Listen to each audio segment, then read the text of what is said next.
Hello, my peoples. I have to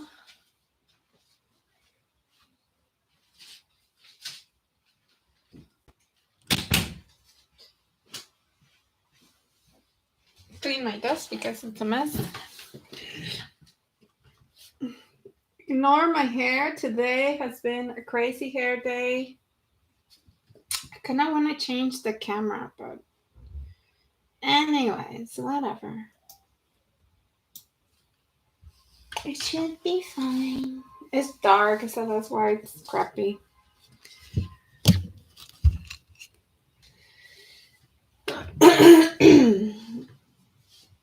So today we are doing the same thing as yesterday, studying the same thing over and over again.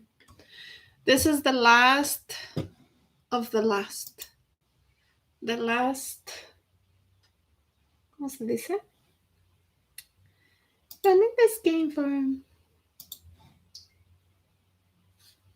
This is the last lecture that I have to review. Let me get my phone.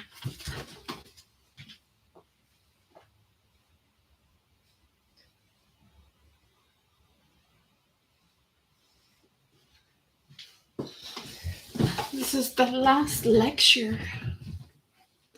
I have to review, and after that, I'm gonna do problem sets.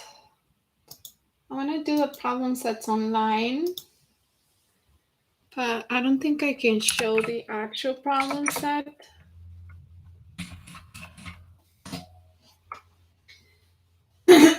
Because it goes against school policy.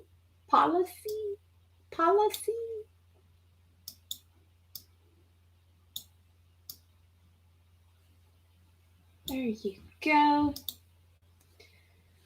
So I was doing this thing, and I was doing this thing. I like to chew ice.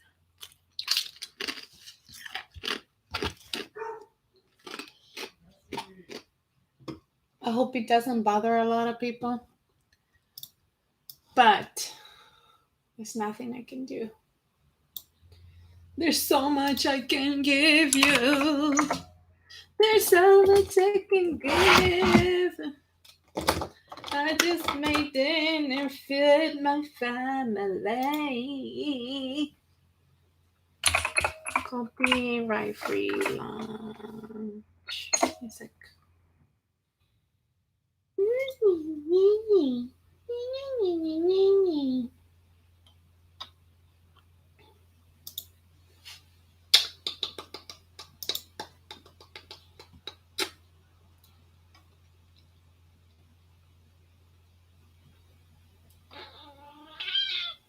Let's play this. Let's do this. I'm gonna stay here for 1 hour.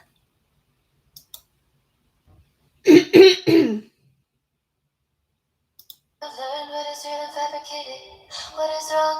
What is no problem? No, not lyrics. I don't want lyrics. I want just back music. If anybody knows like background music so that my lives are not, that silence. Indie dance.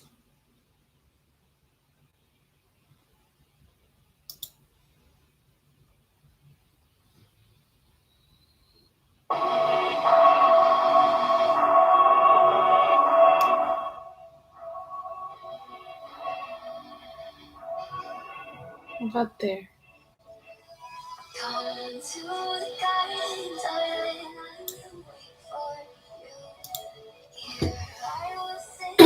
This is copyright free music, so my videos don't get put down. Put down! Copyright free music.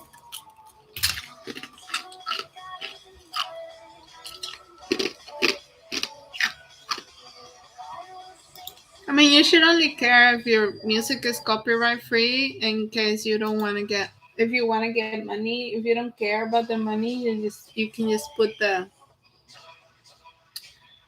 whatever on. But if you're on YouTube, you probably want this because you want to get monetized, so you don't want any of your videos down in the future, at least.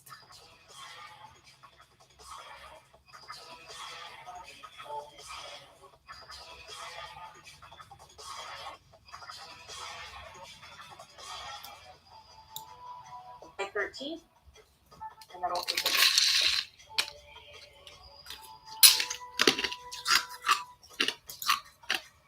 So just before the break, I introduced predictive values, right? The positive predictive value and the negative predictive value. And now we're going to talk about those a little bit more. So unlike sensitivity and specificity, those are fixed characteristics of a test. They don't change from one population to another. Predictive values are not fixed. So they depend on the disease prevalence and the specificity of the test, particularly when the disease prevalence is low. And so we'll start to unpack that a little bit on the next few slides. I could advance. What's happening? Here we go. So here is, so imagine that we have a test for some disease with a sensitivity and specificity of 90% that we're applying to two different populations of 1,000 people, and we know their true disease status for everybody in the population. And so in the population on the top, that population has a low prevalence of disease at 10%. And on the bottom, the prevalence is a little bit higher at 50%. And so what I'm showing you in the final column on the right is the predictive values, and so, or the positive predictive value. And so you can see really clearly from this example that the positive predictive value depends on the disease prevalence of the population. So a 10%, the PPV is 8.3%, and it jumps all the way up to 90% in a high prevalence population where the prevalence is 50%. And so this figure here sort of illustrates the relationship between disease prevalence and predictive values. And here, I don't have it on the slide, but the test that's being used has a sensitivity and specificity of 95% across various populations that are no disease status or 0 to 100%. And so what you can see is that as the prevalence of the disease increases, so does the positive predictive value of the test. And then as the prevalence of the disease increases, the negative predictive value decreases. But not as much. It's not as affected by the prevalence of disease as the positive predictive value. So it goes down, but not as much. And so, yeah, positive predictive value increases with the prevalence of the disease in the population that we're testing. And so this is another way of sort of expressing positive predictive value. And it clearly shows that the PPV depends on the sensitivity, the prevalence, and the specificity of disease. And so,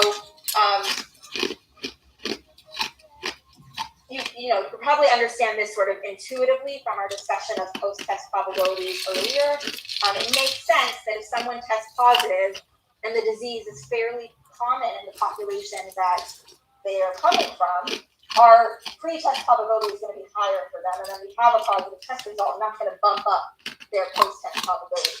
And so this positive predictive value is reflective of that, it's how it's dependent on that, the prevalence of the disease in the population, and it's connected to that post-test probability we talked about before. Another thing to point out is that this PPV is, the equation here is the equation for Bayes' theorem. So this is how we combine information about the test, sensitivity, specificity, its characteristics, its ability to discriminate between positive and negative cases, combined with information, and in this case, this information is the prevalence of the disease.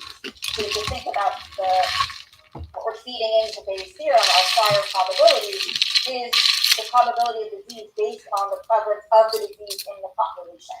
So, if we know nothing else about somebody who's coming into our office because they're complaining about night sweats, if we know the prevalence of tuberculosis is 15% in the population, and they have night sweats, we might say all of a sudden, okay, our prior probability about you having tuberculosis is 15%. Just that's the information we have on the background prevalence of disease in the population that they come from. So the PPV is is Bayes' theorem, and it's how we combine information about the test and the prevalence of disease in the population to come up with some prognosis, the predictive value of the test in terms of whether or not the person does have the disease if they test positive, or does not have the disease if they test negative. I'm not showing the negative predictive value, but it's the same thing. Or not the same equation, but also depends on the prevalence.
So we talked about how PPV depends on the prevalence of the disease.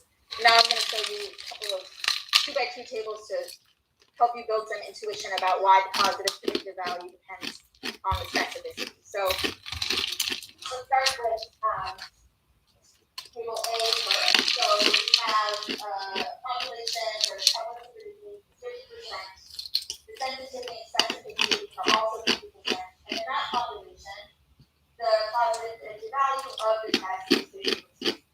And so then in figure B, we're going to go to a lower prevalent population. We went from 50% in A to 20% in B. Same sensitivity and specificity, but now in this lower prevalent population, the PPV is 20% before it was 50. And so this directly reflects what we talked about when we saw lower prevalence, lower PPV. Now let's see what happens when we vary sensitivity and specificity in a low prevalent population. So now here we're in that same low prevalent population, 20% prevalence of disease. And here we have a test with a high sensitivity. So before the sensitivity was 50%, now it's 90%. And we're keeping the specificity the same, 50%, like it was in the table. And so in this low prevalence population with a high sensitivity, the PPV is 31%. And so we went up from this 20% to 31% because we increased sensitivity. So we didn't go up that much. So let's see what happens when we increase the specificity instead of the sensitivity. Here, and that's what we're going to do. So the prevalence of the disease is still 20%. The sensitivity is 50%, like it's back to what it was up here. And that we now have a high specificity at 90%. And so in this low prevalence population where we have a high specificity, now the PPV goes all the way up to 56%. So it's a much bigger jump in the PPV associated with an increased specificity here than we saw here. And what these figures are sort of illustrating for you is that in a low prevalence population, most of the people in this population are going to fall in the truly negative or disease column.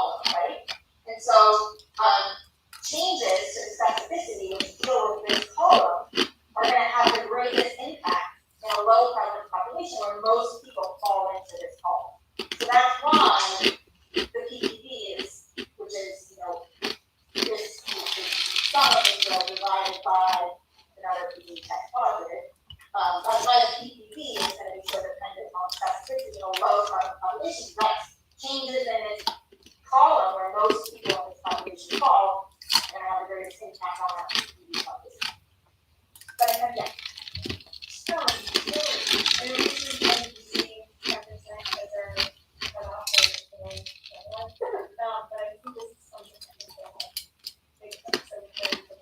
yeah, so that is sort of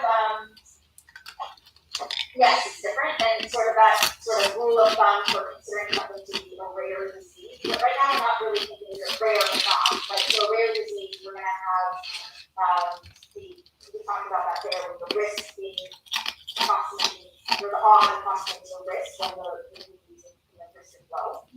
And this general relationship is going to be true. If this were a 10% population, this PPV would be even higher.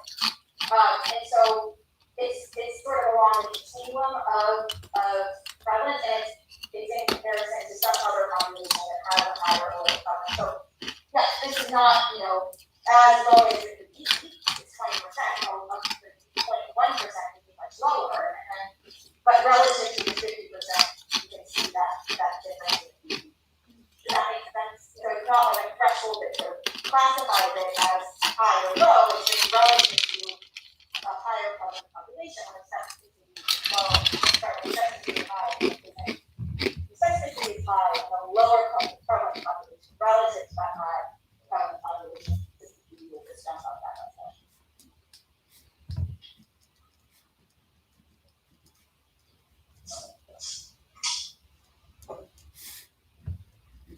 Okay, so the implications of all of this are that we need to consider the prevalence of disease in a population when we're interpreting the test results, because that same test can have a very different predictive value depending on whether we're in a low or a high prevalence population. So the test itself, the result might not be sufficient to sort of make decisions about treatment, but combining that test result with information that we have about the prevalence of the disease can then inform treatment decisions. And then because false positives make up a large proportion of positive test results in a low prevalence population, interpreting positive test results as indicative of the presence of disease in those populations could lead to unnecessary and costly confirmatory tests, and also unnecessary fear and worry for the person who tests positive. So we want to think about, that specificity, the rate of false positives in a low prevalence population is going to have consequences for sort of the costs that we associate with further testing or further psychological costs for the individual tested. And so the key message really for all of this is that the number of false positives is lower and the cost effectiveness of screening is improved in high prevalence populations. So if we're thinking about administering a test in the context of a screening program, if it's a low prevalence population, we would probably want to prioritize a test with a higher specificity, because that would lower the rate of false positives, improve the cost effectiveness. PPV is tied to the cost effectiveness. And so you can think about that in higher prevalence populations. That's a better place to implement a screening program. We're going to have a higher yield and fewer false positives and greater cost effectiveness in high prevalence populations. The program we're going to have.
Lucid chart makes intelligent diagramming easy and helps your best ideas become real. Start from scratch or get started with templates. Shape your ideas with hundreds of shape libraries, from technical systems to flowcharts and process maps and even org charts. Lucid chart integrates with your favorite software applications, so it works where you work. Share documents with teammates. Commenting and tagging make it easy to align with you. Understand the past so you can build your future. Ditch complexity. Seize clarity. Start So, diagramming with Lucid chart. in a low prevalence population, right? So this is low prevalence.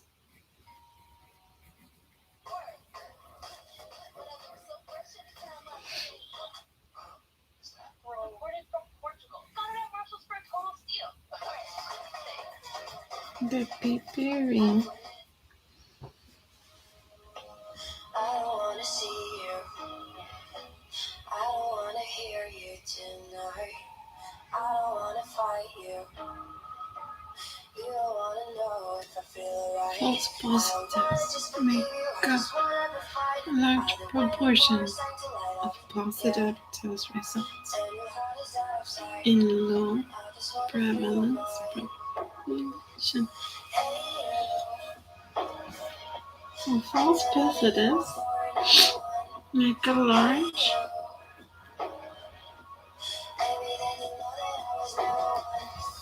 I don't wanna see you. I don't wanna fear you tonight. You don't wanna know me. You just wanna make sure you're right. I'm gonna be the one for another one. Maybe then you'll know that I was never one. I'm gonna be the one for another one. I don't wanna feel you tonight. that is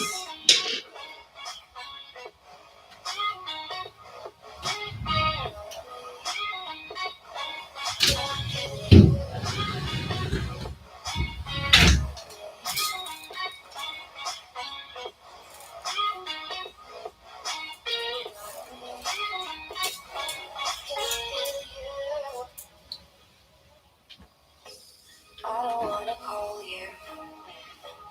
I don't wanna know what you think. I'm the one you go to. Whenever you feel like you're about to say, I don't wanna just forget you, but I know you'll be fine. I'll be waiting for a sun to light up, yeah. And your heart is out of sight. I just wanna feel mine. Hey, I could think I'm down for another one. Hey, maybe then you'll know that I was never one. I'm gonna be the one for another one. Maybe then you'll know that I was never one. I'm gonna be the one for another one.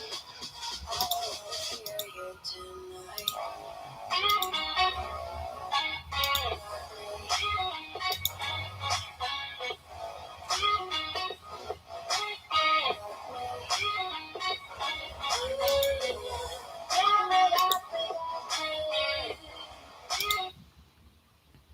We talked about how PPV depends on the prevalence of the disease.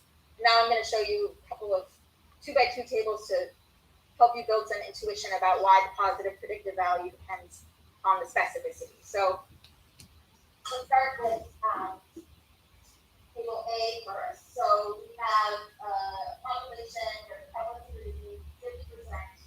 The sensitivity and specificity are also 50%. And in that population, the positive predictive value of the test is 50%. And so then in figure B, we're going to go to a lower prevalence population. Went from 50% in A to 20% in B.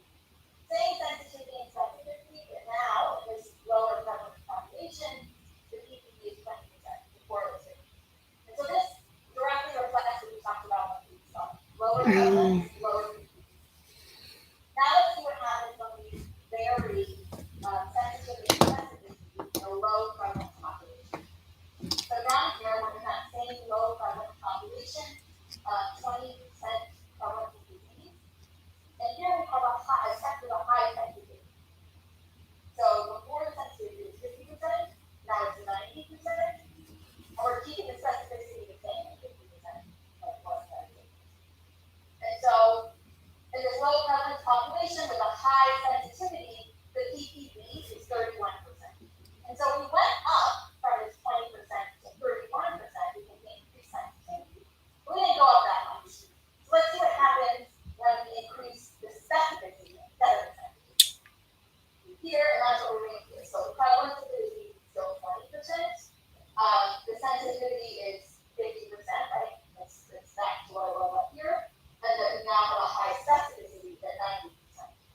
population where we have a high specificity, now the PPV goes all the way up to 56%. So it's a much bigger jump associated, a much bigger jump in the PPV associated with an increased specificity here than we saw here. And what these figures are sort of illustrating for you is that in a low prevalence population, most of the people in this population are going to fall in the truly negative brain disease column, right? And so changes to the specificity which deal with this column are going to have the greatest impact in a low prevalence population where most people fall into this column. So that's why the PPVs, which is, this sum of this row divided by another PPV test positive, that's why the PPV is going to be sort of dependent on specificity in a low prevalence population. That's changes in this column where most people in this population fall and have the greatest impact on that PPV population. But again, still, I know we've been kind of using 10% as our cutoff or but I think this is something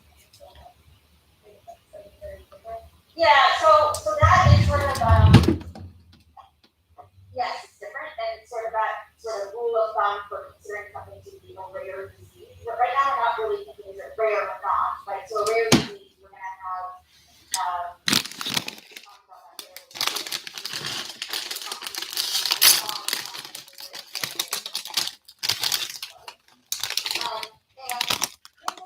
general relationship is going to be true. If this were a 10% population, this PPV would be even higher.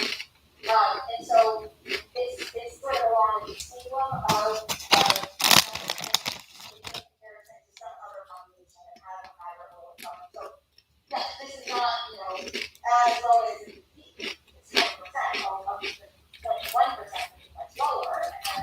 But relative to this 50%, that's different. Does that make sense? So it's not like a threshold that sort of classifies it as high or low, it's just relative to a higher population when it's low, specificity is high, but specificity is high in a lower prevalent population relative to that high prevalent population.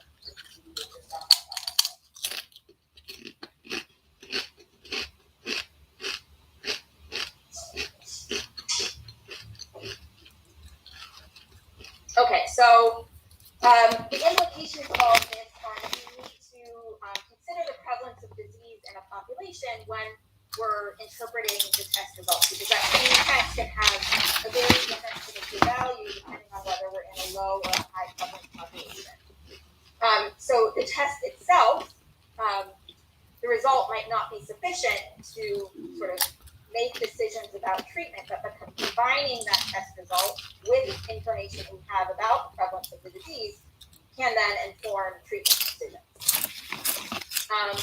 And then because false positives make up a large proportion of positive test results in a low prevalence population, interpreting positive test results as indicative of the presence of disease in those populations could lead to unnecessary and costly confirmatory tests, and also unnecessary fear and worry for the person who tests positive. So we want to think about that the specificity, the rate of false positives in a low prevalence population is going to have consequences for the costs that we associate with further testing or further or psychological costs for the individual testing. So the key message really for all of this is that the number of false positives is lower and the cost effectiveness of screening is improved in high prevalence populations. So if we're thinking about a test and the funding of a screening program, if it's a low prevalence population, we would probably want to prioritize the test with a higher specificity because that would lower the rate of false positives, improve the cost effectiveness. PPV is tied to the cost effectiveness. And so think about that in higher prevalence populations. That's a better place to implement a screening program. We're going to have a higher yield and fewer false positives and greater cost effectiveness in high prevalence populations. So this is just a summary of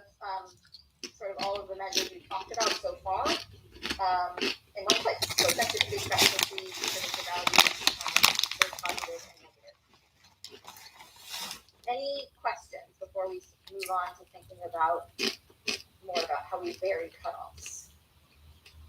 Okay. So we've mentioned this a little bit already. Ideally, we'd have a test with a high sensitivity, 100%, and that would mean we have no false negatives. And that test also has 100% specificity, which means that we have no false positives. But in practice, the sensitivity and specificity are usually inversely related to one another, especially when we have a test result that's a continuous measure. So what do I mean by that? So we've been talking about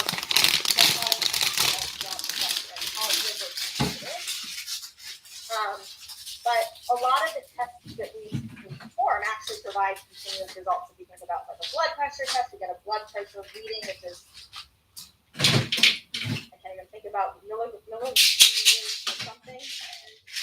Mercury, yeah, I don't know what blood pressure is.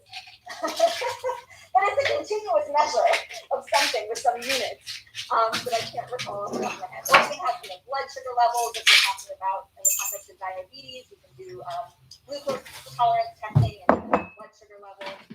So all of those are continuous measures, they're not as clear. And we need to think about selecting a cutoff value so that we can interpret those test results. If we want to interpret the test result as being, indicative of disease or not.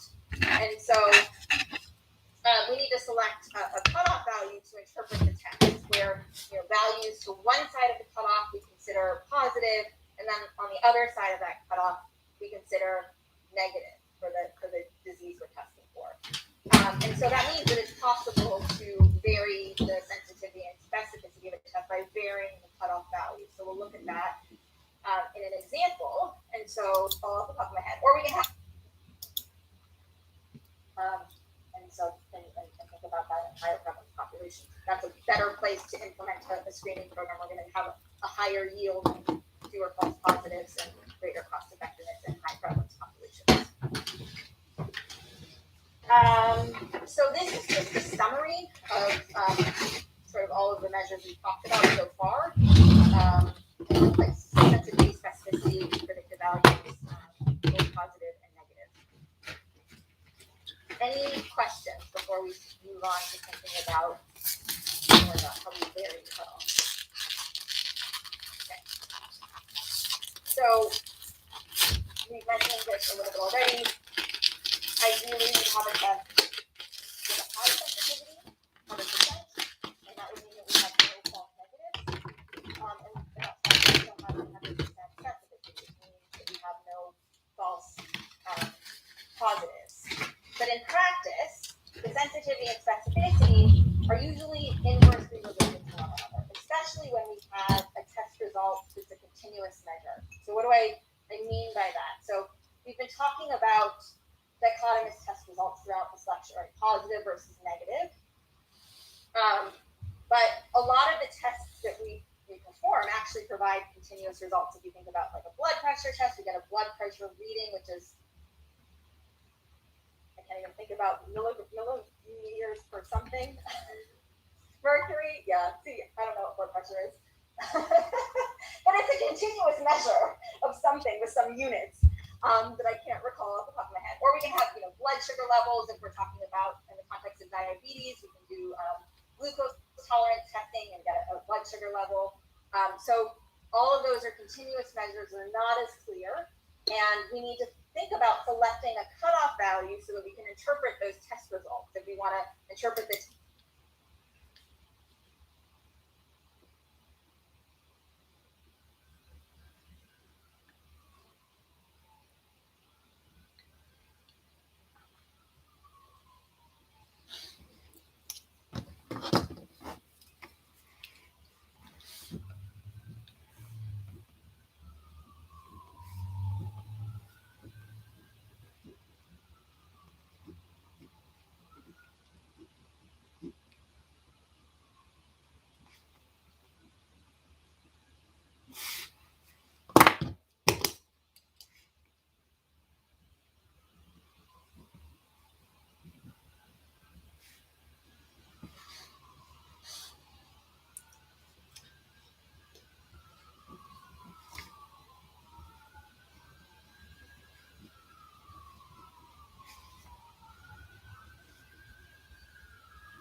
result as being, indicative of disease or not. And so we need to select a cutoff value to interpret the test, where values to one side of the cutoff we consider positive, and then on the other side of that cutoff we consider negative for the disease we're testing for. And so that means that it's possible to vary the sensitivity and specificity of a test by varying the cutoff value. So we'll look at that in an example. And so this example comes from a paper that was published in JAMA in 1984 called Detecting Alcoholism, the CAGE questionnaire. So the CAGE questionnaire is a sort of like a brief screener to identify people who have alcohol dependence. And CAGE stands for these 4 questions here. Have you ever felt the need to cut down your drinking? Felt annoyed by criticism of your drinking? Had guilty feelings about drinking? Or taken a morning eye opener? And so that's where the C, A, G, and E come from. And so these are the questions you would ask. It's a brief screener to identify people with alcohol dependence. And so this was first developed and evaluated in 1984. And then later, others evaluated the performance of the CAGE questionnaire for alcohol dependence. And so this table shows the number of yes answers on the CAGE questionnaire in a population of 518 people, where we also know their true alcohol dependence, yes or no. And that the truth about whether or not they have alcohol dependence was measured using a gold standard. In this case, the gold standard was an in-depth interview conducted by a healthcare provider. So they compared the results of that in-depth interview to the yes answers on the CAGE questionnaire. And so in the first analysis of these data, they chose a CAGE score of greater than or equal to 3 to define alcohol dependence. And so using this cutoff, the prevalence was based on the gold standard, so that wouldn't change, but the prevalence in this population was 22.6%, and the sensitivity was 51.2%. So I need 5-minute break. Correctly, 5-minute break.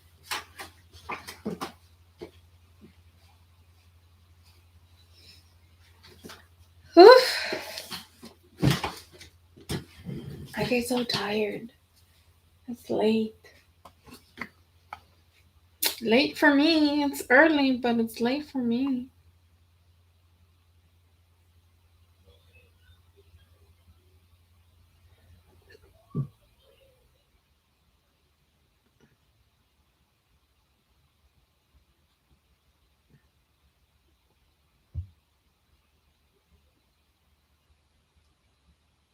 She's a woman. There's no way she could stab 3.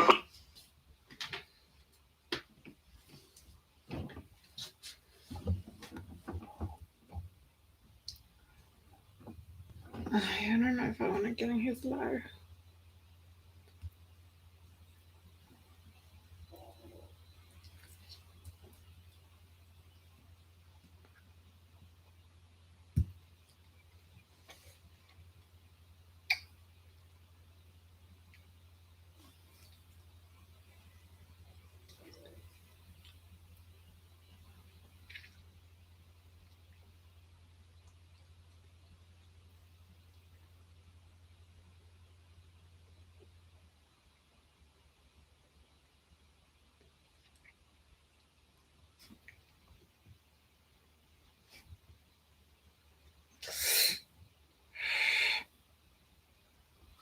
So that is the end of our series for our budget. Remember to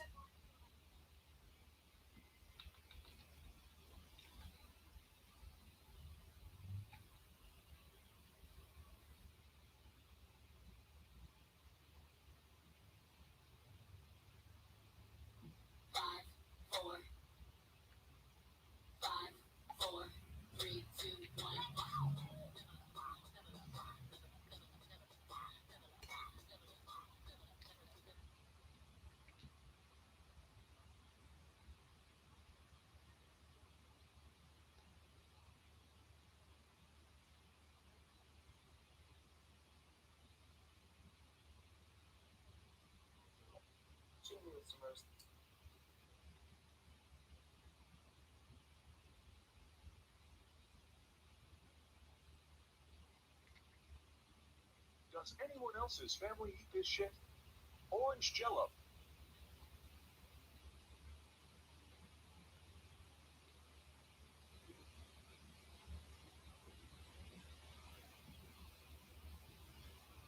Woman. There's no way she could stab 3 grown men. That's a bit sexist. A woman could easily kill a man. The driver is patient.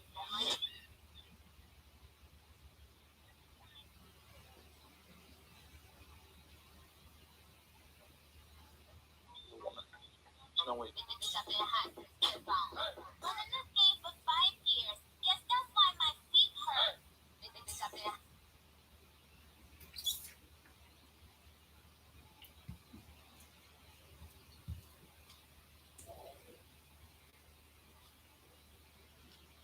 Really want to keep playing.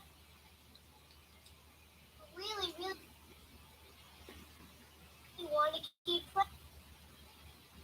Does anyone else someone who's like non-binary in Starfleet? You're like, wow, that's cool. Like, that's what Starfleet is about. Yeah. And like, it doesn't really affect you at all, right? So, it's a show. Like, You don't have to watch it, right? It's just like he's a little Wesley Crusher, though. Yes. They're Hi, I got dressed today and put on makeup and hard. Feel And if I'm not the one for you, you gotta stop holding me the way you do. Oh, if I'm not the one for you, why have we been through what we have been through? It's so cold that we in your wilderness. I want you to be my keeper, but not if you are so reckless. If you're gonna let me down gently. Don't pretend that you don't want me. Our love ain't water under the bridge. If you're gonna let me down gently. Don't pretend that you don't want me. And if I'm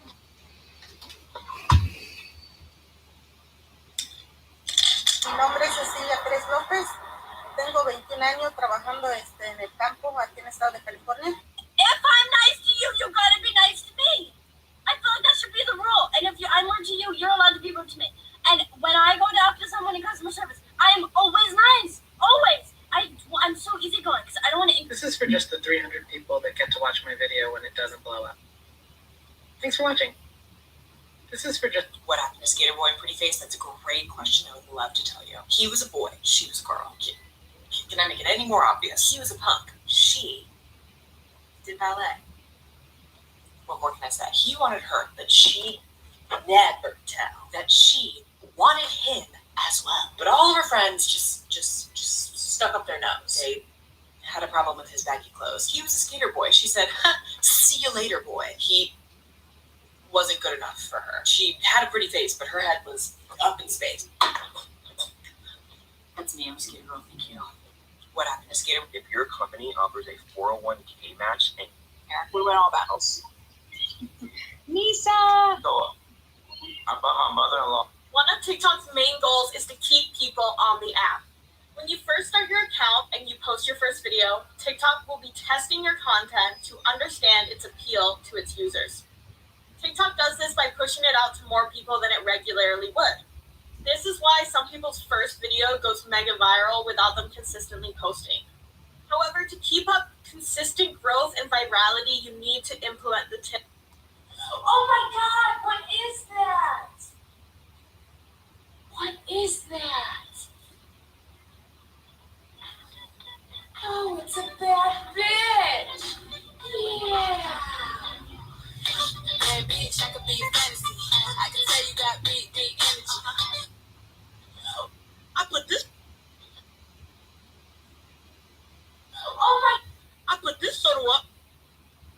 photo up. Who's the daddy? I graduate with honors. I ball made O'Connor. I did a freestyle, then I got a shout out. Gorgeous. Just girls, don't put down other women. Cage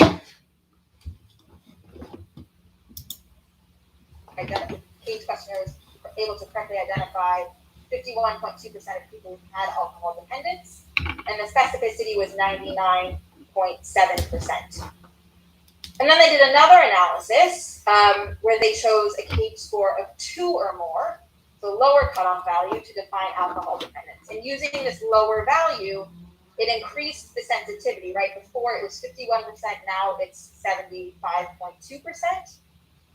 And so lower score raised the sensitivity and also reduced the number of false negatives. Now there's 29, but on the previous slide there were 57. So lower cutoff increased the sensitivity and reduced the number of false negatives. But this lower cutoff also decreased the specificity, right? Before the specificity was 99.7, now it's 96.3. So the lower cutoff, while it increased the sensitivity, it decreased the specificity and increased the number of false positives. Here there are 15 false positives, and previously there was only 1. So we can consider the range of cutoff values and calculate sensitivity and specificity for each sort of value that you could have as like the sum of yes answers on the cage questionnaire. And that's shown in this table here. So the sensitivity and specificity depending on the cutoff chosen. And what you can see is that there's this trade-off between sensitivity and specificity. So cutoffs that increase the specificity, so when specificity is 100%, when the cutoff, say 4 or more, that's but if the specificity is 1, then the sensitivity is really low, it's 0.19, whereas when the sensitivity is high, the specificity is 0. So cutoff values that increase 1 will decrease the other. And this is the relationship between, or this figure sort of shows the relationship between sensitivity and specificity, where we have 2 curves. Everybody under this green curve is a true positive, and everybody under this red curve is a true negative. And then let's just say that this is the cutoff value we're using, this blue line, to define positives and negatives. Anybody who has a test result or test value that's greater than this blue line will screen negative, and anybody who has a test result that's less than this blue line will screen positive. And so, using this line, everybody here, this is the true negative curve, right? But these people fall to the left of this cutoff, so these people are false positives. And then everybody under this green curve is true positive. But these people, this part of the curve, fall to the right of the blue line. So they're negative, but they're false negatives, which can fall under the green curve. And so these are the false positives and false negatives when we have the cutoff value here in the middle. But if we move that cutoff value up, such that it's here, this purple line, we now have everybody who falls to the right of that line being a positive negative, and everybody to the left of the line being everybody to the right of the line being negative, and everybody to the left being positive. And so now, because in this example, raising the cutoff value gives us much fewer false negatives, right? We're a very small little portion of the green curve that's being called negative. But on the opposite flip side of that, we have everybody that's to the left of this purple line now being called positive, and all of these people under this red curve are truly negative. So we have a lot more false positives now. And then the same sort of thing happens on the other side, when we move the cutoff down. Now we have fewer false positives. So we have a higher specificity, but now all of these people are truly, these people are true negatives, and we're counting them as positive because they're to the left of this line, so we are false positives. But all these true positives now are being classified as negative, and so we increase the false negatives and have a much lower sensitivity. So this is how varying the cutoff can vary the sensitivity. Increasing one leads to a decrease in the other, and then, correspondingly more or less false positives or negatives. And we can also graph the sensitivity by the specificity. Usually what we graph is actually the sensitivity by 1 minus the specificity, and we call that a receiver operator characteristic, or an ROC curve. And so this is an ROC curve. And then the diagonal line is the chance line for specificity. Usually what we graph is actually the sensitivity by 1 minus the specificity, and we call that a receiver operator characteristic, or an ROC curve. And so this is an ROC curve. This curve here. And then this diagonal line is the chance line. So that corresponds to the test being no better than flipping a coin and detecting the disease. And the y-axis is sensitivity, and the x-axis is 1 minus the sensitivity of the test, specificity of the test. And so this upper left corner would be would have 100% sensitivity and 100% specificity in comparison to our main standard. And so what we want to do, or what we can do, is pick the cutoff value that corresponds to a point on our ROC curve that's closest to this upper left corner, which is the diagonal test. And so here in this figure, somewhere between 70 and 80% sensitivity is closest to that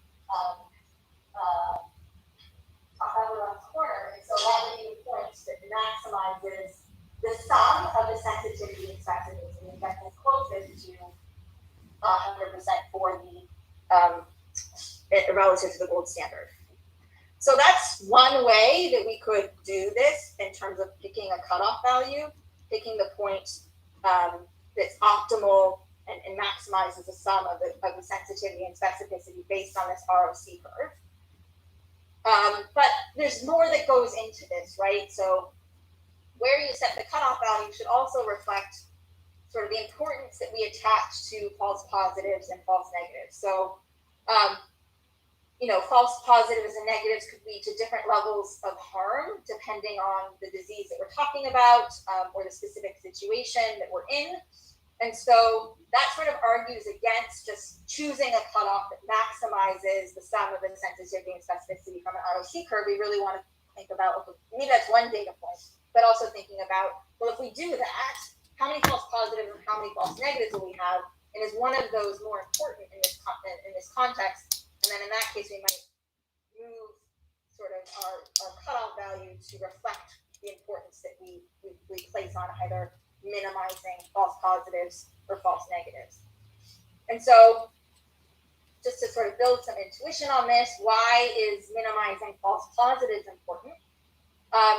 False positive results lead to more invasive, more sophisticated, often more costly testing, maybe testing that has more side effects. And so that can place a greater burden on the healthcare system. And a lot of people need to come back for additional testing. And if we have a test with a low specificity, that could be a lot of people that we're unnecessarily placing, in sort of under a less, ideal conditions with invasive testing, maybe a lot of side effects. And so we don't want to put people through that if we don't have to. Also, even if it's not that invasive, maybe there aren't side effects, it could lead to a lot of worry. Maybe the test itself isn't so bad, the follow-up testing, but the disease that they're being told that they have is fatal. And so that could lead to a lot of unnecessary anxiety and worry among people who have the disease. And so we would want to minimize false positives if it places a large burden on the healthcare system and unnecessarily sort of heightens people's sort of psychological distress. And then reasons to minimize false negatives. If we have a false negative result, that means people will be told that they don't have the disease and they won't be followed. And so they're going to progress. And if it progresses to a more serious sort of clinical phase of the disease, and if they then are diagnosed when the disease is more advanced or more severe, they might be out of options in terms of treatment. And so false negatives can represent sort of missed opportunities for preventing death or more debilitating or severe disease. So, as you can imagine, the consequences of treatment, the consequences of having more or less false positives or negatives really varies depending on the disease that we're talking about. And we'll often make that decision based on, the consequences of not treating or the consequences of unnecessarily subjecting people to more tests or telling them that they have a disease when they don't. And so to help you build that intuition a little more, we have a scenario here. And you'll get into this more in the practice problems that we work when we break out into groups. But so we have this scenario. The disease is highly contagious, so we need to identify all the people with the disease. So given this scenario, would you want to prioritize a test with high sensitivity or specificity? Does everybody agree? Yeah. So if the disease is highly contagious, why would we want a test with a high sensitivity?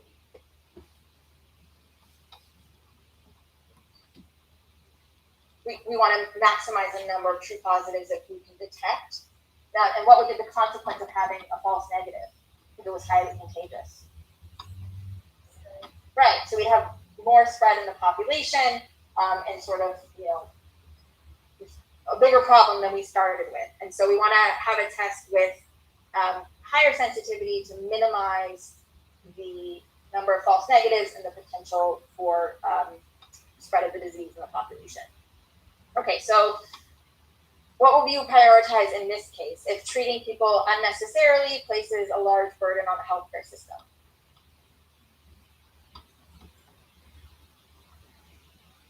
Why? Yes.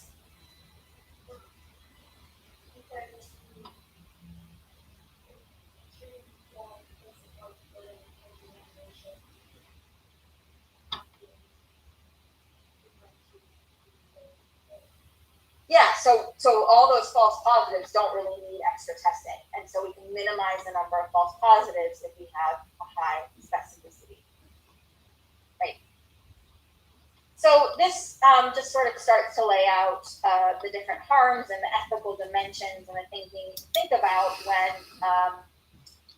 selecting a cutoff when our test yields a continuous value. And instead of picking a cutoff that maximizes the sum of the sensitivity and specificity from an ROC curve, it might be a better approach might be to consider the results of a cost benefit analysis, where you weigh the costs of false negatives in a population against the costs of false positives, while also considering the prevalence of the disease in the population.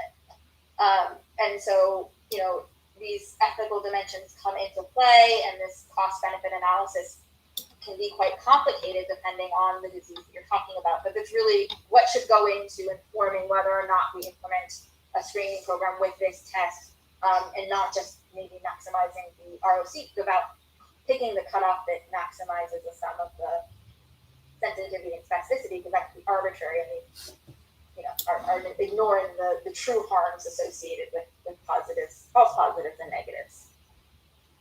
So that's all that I have prepared for today.